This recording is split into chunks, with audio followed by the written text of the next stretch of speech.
We have decoloniality theory that we can say comes from the radical left or the extreme left on the political spectrum, and then neo-traditionalism as something that is coming from the extreme right, from the far right of the political spectrum.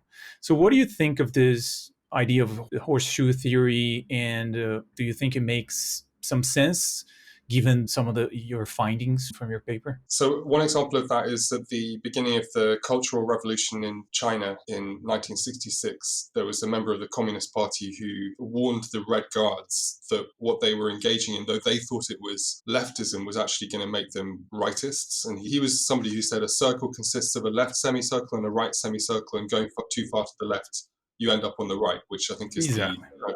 Horseshoe Concept as well you're talking about. I'm not sure whether that applies across the board. Let's take egalitarianism in terms of opportunities. Should people have equal opportunities? We generally think it's a leftist view that one should equalize opportunities, and a rightist view that actually inequality of opportunity is okay to some extent.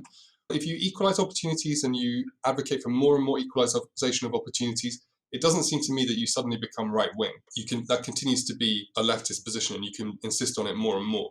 On the other hand, what is true is that whether you're on the left or on the right, the more you insist on compliance with a policy, whether it has to do with egalitarianism or cultural uniformity or whatever it might be, the more likely you are to use certain methods which are more authoritarian or more repressive.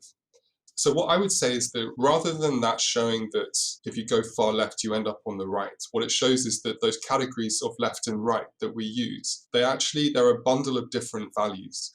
And the way that those values are collected together can shift and change. And I think that's happening a lot at the moment in general. So, for example, if you take the United States of America, there's been a number of shifts. The Republican Party, which is thought of as the rightist party, always used to be in favor of free trade and the free market, and not too much protectionism or too much regulation or welfare. But that's not the case now at all. On the other hand, it has more kind of conservative family values policies like it used to before.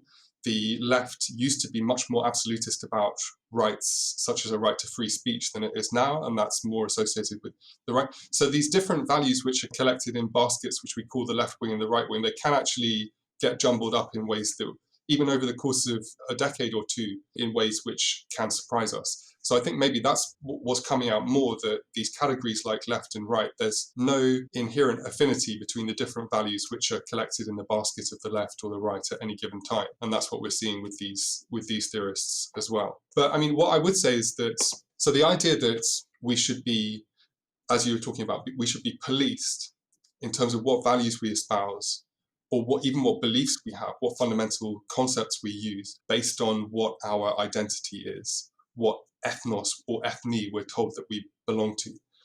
To me, that is a kind of a somewhat authoritarian idea, because it's telling people what to think.